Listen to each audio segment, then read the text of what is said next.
It turned out to be quite an eventful day today as separate show of strength were held by medical entrepreneur Durga Prasai and CPNUML's sister organization Youth Force in the capital. Prasai had called for a protest rally for the day today, requesting the support from general public in his campaign to revamp the country. Likewise, Youth Force also held demonstrations coinciding with the one held by Prasai, which was seen as an attempt to counter the strength of Prasai. Good evening, I'm Sarah Sapsanama. Let's begin with the headlines of the hour. Clashes ensue between the supporters of Durga Prasai and security personnel in the capital's Balku as police fire several rounds of tear gas cells. Youth Force held assembly in Tinkune. Social media flooded with fake news and information. Trend of believing fake news on the rise. Government indifferent in monitoring. A 4-day pause in fighting between Israel and Hamas to begin tomorrow. 13 hostages, mainly women and children, to be released tomorrow. And Bagmati Province hammer Madan Bhandari Sports Academy in the inaugural match of the KP Oli Cup T20 Championship. Sandeep and Reeth Gautam shine for Bagmati. Security personnel deployed at the capital's Balku fired several rounds of tear gas shells at the supporters of medical entrepreneur Durga Prasai. The clashes ensued as the demonstrators tried to break the security cordon as they tried to move towards the Kalimati Chowk from the designated Balku area. The demonstrators had reached Balku from various places in Kathmandu as they held a mass assembly there.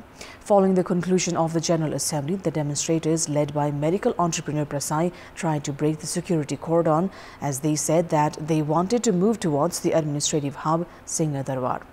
The police resorted to baton charging alongside using water cannons and several rounds of tear gas shells. Medical entrepreneur Durga Prasai had called for the protest rally and assembled today, seeking support from the general public in the name of the nation, nationality, religion, culture, and an overall revamping of the state. General public from outside the Kathmandu Valley had also assembled in the capital to show their solidarity to the campaign launched by Prasai.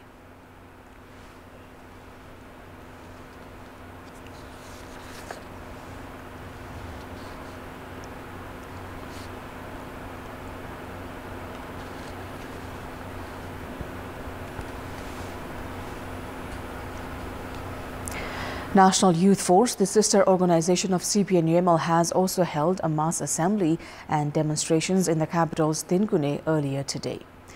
The Youth Force took out a rally citing that the Pushpa Kamal Dahal-led government has remained silent spectator in dealing with the back-breaking inflation while the government itself was promoting corruption.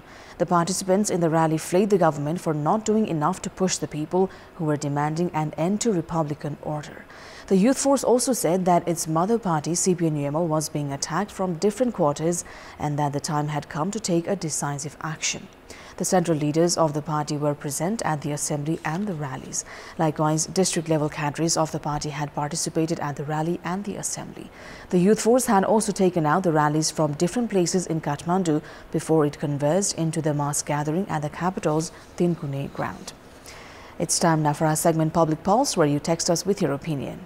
Public poll. Before today's question, let's take a look at the results from yesterday's poll. Yesterday, we asked you, why has the number of students pursuing medical education abroad decreased?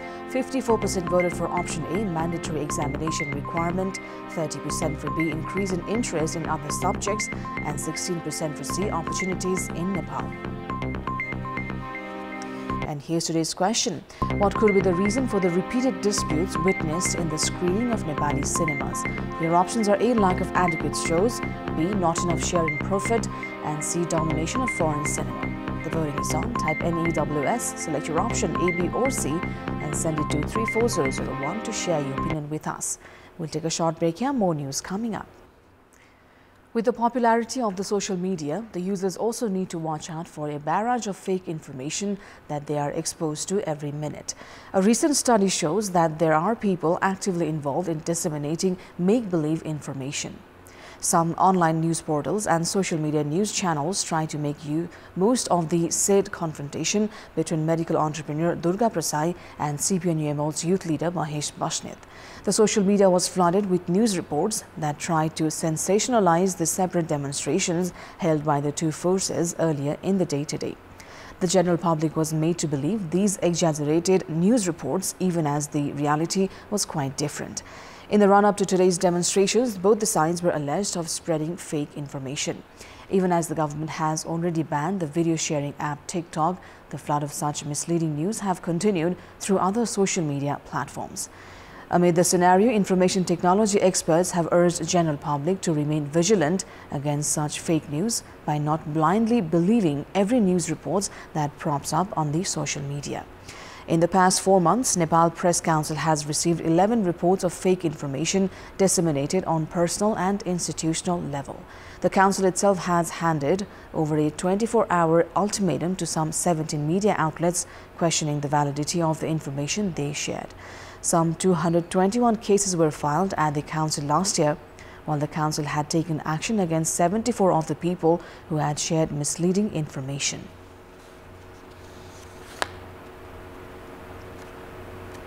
And in this context, in our Public Voice segment, today we've asked people in several provinces what should be done to avoid the risks that come along with the increasing use of information technology. Let's take a look at what they had to say.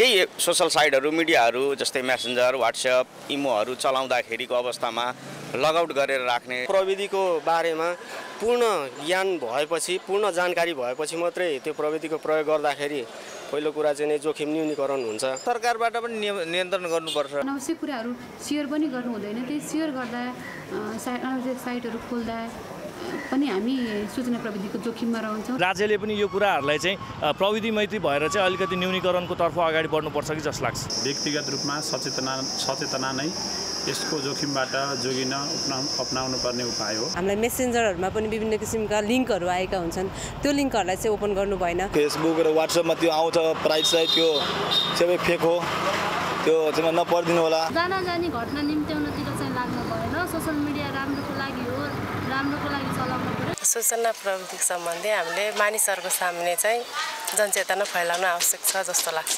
अनाधिकृत रूपमा भएका वेबहरुलाई open नगर्ने र OTP कोडहरु जुन आउँछ त्यो OTP कोडहरु कसैलाई पनि share नगर्ने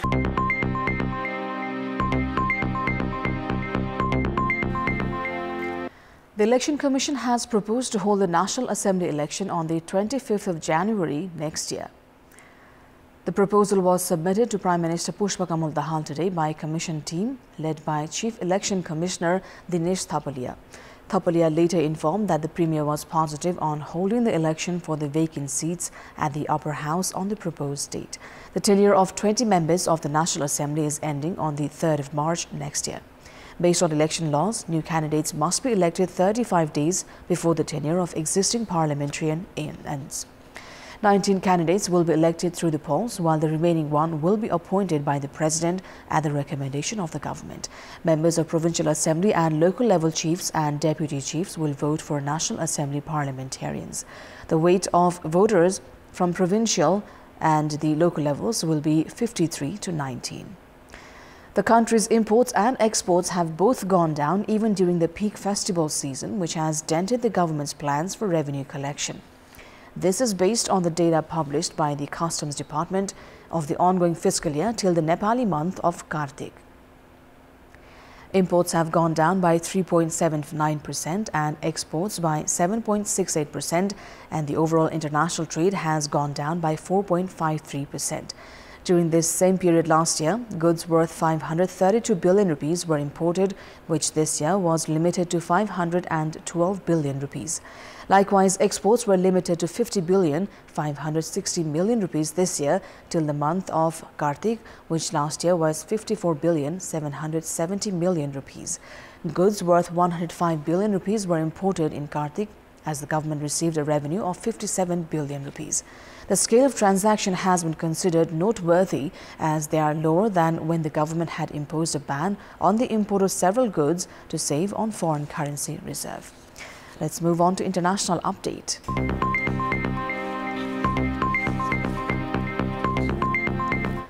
Qatar, that has been mediating a pause in the fighting between Israel and Gaza, has confirmed the pause will begin from 7 a.m. local time, Gaza, tomorrow. The first group of 13 hostages are expected to be freed at 1600.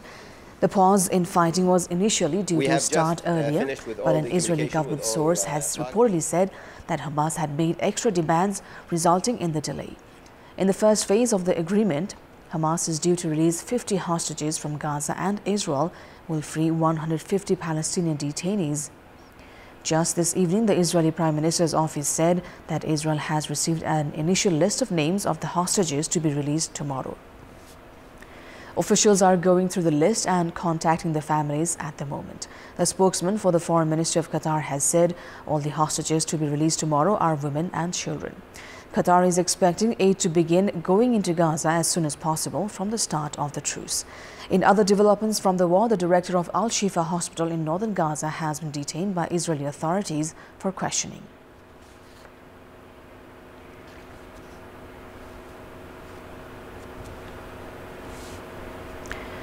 Thousands of Pakistani school children rallied to show their support for Palestinians today amid the Israel-Gaza conflict. Attendees held up signs and chanted pro-Palestinian slogans in capital Islamabad. Sirajul Haq, the chief of Pakistan's largest Islamist political party, which arranged the protest, addressed attendees and called for a boycott of Israeli-made goods. Israel launched its war in Gaza after gunmen from Hamas burst across the border fence, killing 1,200 people and seizing about 240 hostages, according to Israeli tallies. Since then, more than 14,000 Gazans have been killed by Israeli bombardment, around 40% of them children, according to health authorities in the Hamas-ruled territory.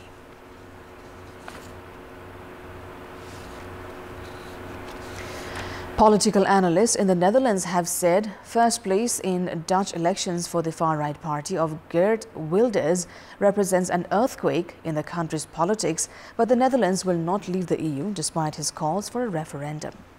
Beating all predictions, Wilders' Freedom Party won 37 seats out of 150, well ahead of 25 for a joint Labour-Green ticket and 24 for the Conservative People's Party for Freedom and Democracy of outgoing Prime Minister Mark Rutte. Analysts have called the result the country's Trump moment, referring to the election of former US President Donald Trump. The World Health Organization has officially requested China for details on an increase in respiratory illnesses and reported clusters of pneumonia in children, which its China office has called a routine check. The Global Health Agency said Chinese authorities attributed the increase to the lifting of COVID-19 restrictions and the circulation of known pathogens such as influenza, mycoplasma pneumonia, a common bacterial infection which typically affects younger children, respiratory syncytial virus, and the virus that causes COVID-19. The rise in respiratory illnesses comes as China braces for its first full winter season since it had lifted strict COVID-19 restrictions in December. Many other countries saw similar increases in respiratory diseases after easing pandemic measures. New Delhi authorities have said measures under an action plan to contain the toxic air pollution in the Indian capital will remain in place until the air quality improves. The air quality index AQI in Delhi was at 302, putting it in the hazardous category according to Swiss group IQ Air. Delhi's air pollution gets worse in winter when wind speeds drop and cooling air traps pollutants spewed by vehicles, industry and farmers burning agricultural waste in surrounding states to prepare for new planting. The world's most polluted capital resumed its annual battle on pollution this month despite government pledges to improve. The remains of 25 Chinese People's Volunteer CPV soldiers killed in the 1950 to 53 Korean War were returned to China today from the Republic of Korea. It was the 10th repatriation of such kind following a handover agreement signed by the two countries. At 900 Beijing time, a handover ceremony between South Korea and China was held at the Incheon International Airport, west of South Korea's capital, Seoul. This year marks both the 70th anniversary of the victory in the war to resist U.S. aggression and aid Korea, and the 10th handover implemented in accordance with the agreement between the two countries. The 9 previous transfers from 2014 to 2022 returned the remains of 913 CPV martyrs and related items from South Korea to China. South Korea has said it will continue to transfer the excavated remains of CPV martyrs to China.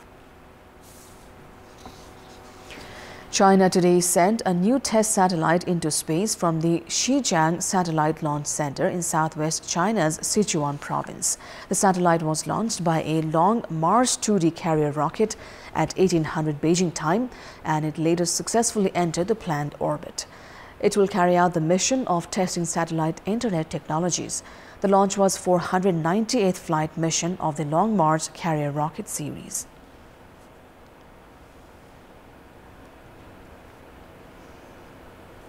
It's time now for another break. We'll be right back. Welcome back. It's time now for Sports Update. Sports News. Bagmati has begun with a resounding victory in the inaugural match of the KP Oli T20 Cup that began in Pokhara from today.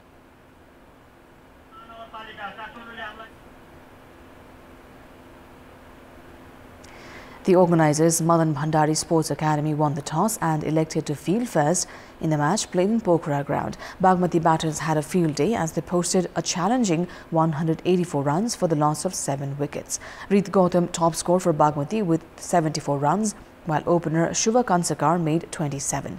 Biprasan Casey was the most successful bowler for the academy side with 3 wickets. In reply, Sports Academy were bundled over for 75 runs in the 15th over. None of their batters could post a significant score as they lost wickets at regular interval. Sandeep Lamichhane was the most successful bowler with 4 wickets for Bagmati. The former Prime Minister KP Sharma Oli himself inaugurated the championship, being organized in his name. Bagmati take on Karnali province in the first match. In fact, the Karnali province in its first match today, followed by APF and Gandaki province clash.